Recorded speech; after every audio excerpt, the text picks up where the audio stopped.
Bismillahirrahmanirrahim. Assalamu alaikum dear student. My name is Numan Sagir, serving lecturer in Superior Group of College Sohawa campus.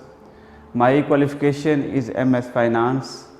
My teaching experience almost 5 years. Today I present the topic of accounting. My topic is bill of exchange. तो bill of exchange क्या है, bill of exchange को क्यों draw किया जाता है business में, इसकी ट्रीटमेंट क्या है, इसकी लॉजिक क्या है, इस सारी बातों को आज हम इस लेक्चर में कोशिश करेंगे कि समझ सकें। तो सबसे पहले हम बिल ऑफ एक्सचेंज के लिए हम देखेंगे कि आज के लेक्चर में हम किन किन चीज़ों को डिस्कस करेंगे। तो definition of bill of exchange, सबसे पहले हम डेफिनेशन देखेंगे, अकॉर्डिंग टू एक्ट डेफिनेशन देखेंगे। इसके बाद types of bill of exchange कि बिल ऑफ एक्सचेंज की कितनी इकसाम हैं, features of bill of exchange, special features जो बिल ऑफ एक्सचेंज के हवाले से हैं वो डिस्कस करेंगे, parties of bill of exchange वो डिस्कस करेंगे। अकाउंटिंग ट्रीटमेंट हमारा जो मेन फोकस होगा वो इस पॉइंट पे होगा, accounting treatment of bill of exchange. और एट द एंड हम ओवरऑल इस लेक्चर की समरी देखेंगे, इसे सम अप करेंगे। तो सबसे पहले डियर स्टूडेंट हम देखेंगे बिल ऑफ एक्सचेंज को according to section 5 negotiable instrument के मुताबिक बिल ऑफ एक्सचेंज क्या है। A bill of exchange is an instrument in writing containing an unconditional. दो बातें आ गई यहाँ पे, एक तो रिटर्न होगा, ये बिल ऑफ एक्सचेंज किसी सूरत में भी आप ओरल ड्रा नहीं कर सकते। इन रिटर्न यानी ये एक रिटर्न डॉक्यूमेंट है। Unconditional only deal in the amount, सिर्फ पैसों की ही बात होगी, इसके अलावा आप किसी और वजह से इसको ड्रा नहीं कर सकते। पैसों के लेन देन के अलावा कोई अदर कंडीशन आप इसमें ऐड नहीं कर सकते। साइन बाय मेकर, बनाने वाले के साइन होंगे।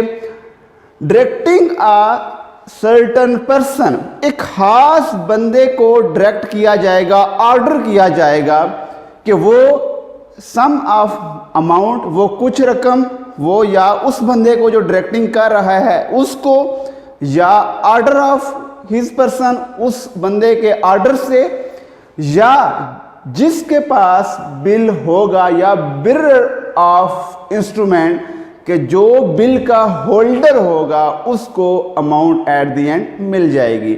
हम अगर इस डेफिनेशन को ओवरऑल जनरल व्यू में देखें तो बिल ऑफ एक्सचेंज एक अनकंडीशनल डॉक्यूमेंट है और रिटन है, जिसमें एक बंदा दूसरे को ऑर्डर करता है कि आप ये पैसे एक खास अरसे के बाद या मुझे या जिसको मैं कहूँगा या जिसके पास बिल होगा उसको आपने इसकी पेमेंट करनी है। ये बिल ऑफ एक्सचेंज है। बेसिकली ये निगोशिएबल इंस्ट्रूमेंट है कि जो जिसके पास होता है वही इसका होल्डर होता है, वही इसका मालिक होता है। ये क्यों ड्रा किया जाता है? Buying and selling of goods, यानी एक बायर है और एक सेलर है। बायर अगर क्रेडिट पे चीज़ें खरीद रहा है तो सेलर को एक जो है वो लीगल डॉक्यूमेंट चाहिए कि फ्यूचर में मुझे बायर पेमेंट करेगा। अब उन दोनों के दरमियान एक एग्रीमेंट होगा। बायर कहेगा कि आपको मैं 3 माह बाद पेमेंट करूंगा, सेलर कहेगा ओके मैं इस बात को एक्सेप्ट करता हूं, लेकिन मैं आपको एक बिल ड्रा करता हूं, उस पर अपनी एक्सेप्टेंस दे दें। अब सेलर जो है वो बिल ड्रा करेगा, बायर उसको एक्सेप्ट करेगा। इस एक्सेप्टेंस के बाद वो एक लीगल डॉक्यूमेंट क्रिएट होगा, that document is called bill of exchange. वो डॉक्यूमेंट बिल ऑफ एक्सचेंज कहलाता है। इसके मतलब मजीद हम आगे बात करेंगे। मेन पॉइंट ऑफ डेफिनेशन में देखें, फर्स्ट ऑफ ऑल है in written, unconditional, signed by maker, दोनों पर्सन्स के साइन होंगे, बनाने वाले के और एक्सेप्टर के भी, वो आगे हम स्पेसिमेन में चेक करेंगे। सर्टन पर्सन, एक खास बंदे पे ड्रा किया जाएगा और एक खास बंदा ही ड्रा करेगा, दोनों का नाम मेंशन होगा कि ड्रायर कौन है और एक्सेप्टर कौन है, और बिल मीन होल्डर कौन है बिल का, बिल किसकी कस्टडी में है, that is called bill of exchange. Next हम देखेंगे जी parties of bill of exchange. Basically 9 parties होती हैं। थ्योरेटिकल के हिसाब से हम इसकी मुख्तलिफ कंडीशन को चेक करते हैं कि कुछ आपके डोमेस्टिक बिल होते हैं, कुछ फॉरेन बिल ऑफ एक्सचेंज होते हैं, लेकिन हम अकाउंटिंग ट्रीटमेंट में हमारे सिलेबस में सिर्फ और सिर्फ अकाउंटिंग ट्रीटमेंट में हम 2 की ट्रांजैक्शंस को देखेंगे। एक होता है ट्रेड बिल और एक होता है अकोमोडेशन बिल। जो बिल चीज़ों के लेन देन के दरमियान ड्रा हो और उसको एक्सेप्ट किया जाए वो आपके पास ट्रेड बिल कहलाता है। यानी फॉर एग्जांपल एक बायर है और एक सेलर है, सेलर बिल ड्रा करे, उनके दरमियान चीज़ें यानी बायर ने चीज़ें खरीदी और सेलर ने सेल की। अब सेलर बिल ड्रा करेगा, बायर एक्सेप्ट करेगा, उसके अगेंस्ट जो एक्सेप्टेंस होगी या बिल क्रिएट होगा उसको हम क्या कहेंगे, ट्रेड बिल ऑफ एक्सचेंज। और सेकंड जो दूसरा है अकोमोडेशन, ये ज़रूरी नहीं है कि सिर्फ और सिर्फ जो है वो चीज़ों के लिए ही बिल ड्रा किए जाएं और एक्सेप्ट किए जाएं। एक अदर कंडीशन भी है जिसमें बेनिफिट ऑफ बोथ पार्टीज, क्योंकि लीगल डॉक्यूमेंट है, इसको आप बैंक को दे के आप उसी टाइम आप कैश ले सकते हैं। तो एक बंदा ड्रा करता है, दोनों की म्यूचुअल कंसल्टेशन से बिल ड्रा होता है, फिर एक एक्सेप्ट करता है, फिर उसको वो डिस्काउंट करवा के उसी टाइम उसको उसकी पेमेंट मिल जाती है। वो दूसरी जो टाइप्स है वो आपकी अकोमोडेशन बिल कहलाता है। नेक्स्ट आ जाए, हम स्पेशल फीचर इसके डिस्कस करेंगे और फीचर में हम देखेंगे कि हम वही बात जो डेफिनेशन में हम डिस्कस कर चुके हैं। पहला तो है ये रिटन होगा, रिटन इंस्ट्रूमेंट है। दूसरा साइन बाय मेकर, बनाने वाले के साइन होंगे और एक्सेप्टर के भी साइन होंगे। इसके बाद ओनली फॉर मनी, यानी सिर्फ और सिर्फ पैसों से रिलेटेड बात होगी। इसके अलावा आप कोई इसमें और अदर कंडीशन आप ऐड नहीं कर सकते। विद इन टाइम पीरियड कि कितने मंथ का बिल है, डेट ऑफ एक्सेप्टेंस से लेकर डेट ऑफ मैच्योरिटी तक वो टाइम पीरियड भी मेंशन होगा। 2 मंथ का है, 3 मंथ का है। ड्राई का नाम यानी कौन एक्सेप्ट कर रहा है उसका नाम भी बिल पे मेंशन होगा। और डेट एंड स्टैंप, डेट किस डेट को बिल ड्रा हो रहा है, और स्टैंप जो लीगल स्टैंप होती है वो भी बिल पे ज़रूर होगी। बिल को स्टैंप ही लीगलाइज करती है। नेक्स्ट आ जाए, आपके पास है specimen of bill of exchange. क्योंकि फ्यूचर में हमने देखा ये डिज़ाइन है एक बिल ऑफ एक्सचेंज का। अमाउंट सबसे ऊपर है 5000 है और इसमें जो एक्सेप्टर है वो हसनुल्लाह है। वो बात को एक्सेप्ट कर रहा है और वो ये एक्सेप्ट कर रहा है कि मैं मोहम्मद अली को मोहम्मद अली को ये प्रूफ दे रहा है कि मैं आपके जो पैसे हैं या आपको या जिसको आप कहेंगे या उसको जो बिल का होल्डर होगा उसको मैं पैसे दे दूंगा। तो ये specimen of bill of exchange है। इसके बाद हम नेक्स्ट देखेंगे parties of bill of exchange. तो पार्टीज में सबसे पहले देखें बच्चों, हमारे पास है ड्रायर। 3 पार्टीज होती हैं। ड्रायर मीन पर्सन, वो जो बिल ड्रा करता है, और ड्रा हमेशा सेलर करता है कि आपने मुझे फ्यूचर में ये पैसे देने हैं। दूसरा ड्राई है जो एक्सेप्टर है, बिल को एक्सेप्ट करता है, वो आपके पास ड्राई कहलाता है। और एट द एंड पेई वो बंदा जो बिल के पैसे वसूल करता है। हमने ये बात की कि बिल जो है निगोशिएबल इंस्ट्रूमेंट है। एट द एंड बिल किसके पास है, ज़रूरी नहीं है कि ड्रायर के पास ही बिल हो। बिल अगर ट्रांसफ़र हो गया तो एक थर्ड पर्सन जो है वो पे हो जाएगा फिर। तो ये 3 पार्टीज़ हैं। नेक्स्ट आ जाएं तो हम इंपॉर्टेंट टर्म को देखते हैं। Term of bill, period of bill, time period. Bill कितनी मुद्दत का है वो है पीरियड ऑफ बिल। यानी 2 मंथ का है तो इसका पीरियड 60 डेज होगा। अगर 3 मंथ का है तो 90 डेज होगा।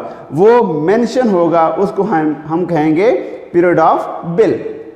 सेकंड देखें आपके पास ड्यू डेट।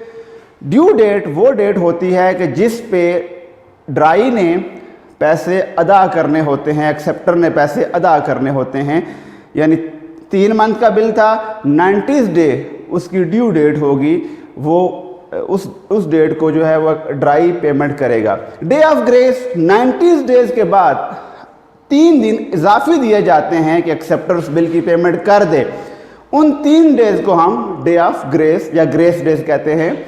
इसके बाद date of maturity, due date और डे ऑफ ग्रेस को ऐड करके एक नई डेट बन जाती है। जैसे हम कहते हैं कि 3 मंथ का बिल था, 90 डेज थे, ग्रेस डे डाले तो 93 हो गए, तो टोटल डेट ऑफ मैच्योरिटी जो हो गई वो हो गई 93 डेज। तो डेट ऑफ मैच्योरिटी वो डेट जिस पे हर सूरत में एक्सेप्टर ने पेमेंट करनी ही करनी है। इसके बाद देखें हॉनर्ड ऑफ बिल, जब बिल अदा हो जाए, एक्सेप्टर मैच्योरिटी पे पैसे अदा कर दे तो वो क्या होगा, हॉनर्ड ऑफ बिल होगा। और इसके अगेंस्ट दूसरी कंडीशन है डिसऑनर ऑफ बिल, जब एक्सेप्टर पैसे अदा ना कर सके तो हम ये कहते हैं कि बिल डिसऑनर हो गया, बिल की अदायगी नहीं हो सकी। नेक्स्ट आ जाए, हमारे पास अकाउंटिंग ट्रीटमेंट है, जहां पे हम बात करते हैं 2 पर्सन हैं, एक है आपके पास अली और दूसरा है हसन। अली यहाँ पे सेलर है, हसन यहाँ पे बायर है, और अली ड्रार होगा और हसन ड्राई होगा। बुक ऑफ ड्रार यानी बुक ऑफ अली जो है वो ये है और बुक ऑफ हसन ये है। अब अली ने चीज़ें सेल की, Ali sold good to Hasan for R S 5000, assume करते हैं चीज़ें 5000 की थी। अली ने सेल की, तो अली अपने पास क्या एंट्री करेगा, हसन को डेबिट करेगा और सेल को क्रेडिट करेगा। हसन उसके लिए डेटर बन गया कि फ्यूचर में अली ने हसन से पैसे लेने हैं। हसन डेटर हुआ, सेल रेवेन्यू है, रेवेन्यू जब बढ़ती हैं तो क्रेडिट होती हैं। अब ये अपने पास क्या एंट्री करेगा, चूंकि इसने परचेज की हैं, परचेज को अपनी बुक में डेबिट करेगा और अली को क्रेडिट करेगा हसन, क्योंकि अली उसके लिए क्रेडिटर हो गया। अली लायबिलिटी है, लायबिलिटी जब बढ़ती है क्रेडिट होती है। फ्यूचर में हसन ने अली को पैसे देने हैं। अब जो मेन हमारी एंट्री है वो है बिल ऑफ एक्सचेंज, चूंकि हमारा टॉपिक है। अली ने बिल ड्रा किया जहां पे पैसों की लेन देन नहीं हुई, पैसे नहीं दिए गए, यही बात हुई कि मैं फ्यूचर में पैसे दूंगा, हसन ने कहा। अब उनके दरमियान हम पढ़ रहे हैं बिल ऑफ एक्सचेंज ड्रा हुआ, अली ने बिल ड्रा किया, ड्रा की एंट्री क्या करेगा, और हसन ने एक्सेप्ट करके रिटर्न टू अली, अली को रिटर्न कर दिया। अब बिल रिसीवेबल अकाउंट डेबिट होगा और हसन अकाउंट क्रेडिट होगा। बिल रिसीवेबल एसेट होते हैं। अब डेटर, हसन डेटर था, वो भी एसेट थे। अब यहां पे अली ने एक एसेट को दूसरे एसेट में कन्वर्ट कर लिया। पहले डेटर था, डेटर यहां पे डेबिट क्रेडिट खत्म हो गया। अब उसके पास क्या है, बिल रिसीवेबल डेबिट है। अब पहले अली उसके लिए लायबिलिटी था, क्रेडिटर था। अब उस लायबिलिटी को हसन ने अपनी बुक में क्या कर दिया, बिल पेएबल, कि ये बिल मेरी जिम्मेदारी है जो मैंने 3 माह बाद अदा करना है। नेक्स्ट आ जाए तो आपके पास है, हम 2-3 केसेस को देख लेते हैं। If bill honoured at maturity, अगर बिल अदा हो जाए तो फिर क्या एंट्री होगी। अब बुक ऑफ जो है ड्रार और book of dry, book of ड्रार में देखें कि जब मैच्योरिटी पे उसे पैसे मिल गए, कैश और डेबिट करेगा और बिल रिसीवेबल क्रेडिट करेगा। यहां पे भी बात है, कैश भी एसेट है और बिल रिसीवेबल भी एसेट था, लेकिन वो एसेट अब खत्म हो गया, इस वजह से यहाँ पे ये क्रेडिट हो गया। अब उसके पास कैश आ गई, अब इसने अदा की तो कैश क्रेडिट हुई, कैश गई, और बिल पेएबल उसके लिए लायबिलिटी थी, लायबिलिटी उसकी खत्म हो गई। दूसरी बात हम ये देखते हैं कि अगर अली बिल को इंडोर्स कर दे टू जमान, अब जमान कौन होगा, अली का क्रेडिटर, यानी अली ने जमान को शायद पैसे देने थे, तो वो बिल क्या करेगा, उस वक्त अली के पास पैसे नहीं है तो वो जमान को बिल दे सकता है, क्योंकि निगोशिएबल इंस्ट्रूमेंट है। अब अपने अगर बिल अली इंडोर्स कर देता है तो फिर क्या एंट्री होगी, इंडोर्सर को डेबिट करेगा और बिल रिसीवेबल को क्रेडिट करेगा। किसी भी केस में बच्चों जब बिल आपसे जाएगा तो बिल क्रेडिट ही होता है। जमान account debit to bill receivable credit. और यहाँ पे जो ड्राई है या हसन की जो बुक है वो अपने पास एंट्री नहीं करेगा। डेट ऑफ मैच्योरिटी से पहले हसन जो अली है वो बिल का मालिक है, वो चाहे इंडोर्स करे चाहे कैश करवाए, इसका हसन के साथ कोई ताल्लुक नहीं है। नेक्स्ट देखें जी, हमारे पास है if bill send to bank for collection. अब बैंक कलेक्शन क्या है कि अगर एक जो आदमी है बिजनेसमैन, उसके पास बहुत ज़्यादा बिल होते हैं, वो सारे बिल जो है उसे याद नहीं रहता, तो वो अपने बैंक को दे देता है कि आप इसकी मैच्योरिटी पे कलेक्शन करके मेरे अकाउंट में डाल देना। तो इसको हम कहते हैं बैंक फॉर कलेक्शन अकाउंट। तो bank for collection account debit करेगा और बिल रिसीवेबल क्रेडिट करेगा अली। हसन भी इसी को एंट्री नहीं करेगा मैच्योरिटी से, चूंकि ये पहले की बात है। दूसरी बात, if bill discounted from bank, अगर वो बैंक से डिस्काउंट करवाए और हम यहाँ पे अज्यूम करते हैं कि बैंक जो है वो 10% पर एनम इंटरेस्ट लेगा। डिस्काउंटिंग ऑफ बिल क्या है कि मैच्योरिटी से पहले अली को पैसे ज़रूरत पड़ गए। अब ये अली के पास राइट है, अली को ये हक हासिल है। बिल ऑफ एक्सचेंज जो है निगोशिएबल इंस्ट्रूमेंट है और लीगल डॉक्यूमेंट है। वो अपने बैंक को दे के बैंक से उसके अगेंस्ट पैसे ले सकता है, बैंक से वो कैश करवा सकता है। लेकिन बैंक कोई भी सर्विस फ्री नहीं देगा। हम अज्यूम करते हैं कि बैंक का जो रेट है वो 10% है। अब यहाँ पे देखें, नीचे कैलकुलेशन हुई है, 2 मंथ का अगर बिल था 2 डिवाइडेड बाई 12 यानी 2 मंथ का बिल था, multiply by total amount of bill से हमने किया, तो डिस्काउंट अब अली के लिए एक्सपेंस है, डेबिट होगा। जो एक्सपेंस होता है वो हमेशा डेबिट होते हैं। अब डिस्काउंट अकाउंट डेबिट होगा, बैंक अकाउंट भी डेबिट होगा। क्यों? क्योंकि अली को उसी वक्त 4,917 रुपये मिल गए और उसके पास जो एसेट एक बिल था वो 5,000 उसके साथ से चला गया और ड्राई भी इसकी कोई एंट्री नहीं करेगा। ये ओवरऑल जो है, अगर आप बिल ऑफ एक्सचेंज के हिसाब से बात करें तो ये एक बहुत लेंथी टॉपिक है, लेकिन हमने कोशिश की कि कोई मेन जो उसके पॉइंट्स है उसको डिस्कस कर लें। बिल ऑफ एक्सचेंज के हवाले से इसकी कंसलेशन है, इसकी फिर आपके पास इंसॉल्वेंसी केस आ जाते हैं, अकोमोडेशन केस अभी हमने डिस्कस नहीं किया, वो एक अलग केस होता है। लेकिन मुझे उम्मीद है कि इस लेक्चर में हमने जो समझाया वो आपको समझ आया होगा। इसी हवाले से हम एक कंप्रिहेंसिव वीडियो और भी बनाएंगे जिसमें हम इन बाकी केसेस को भी डिस्कस करेंगे। Thank you so much.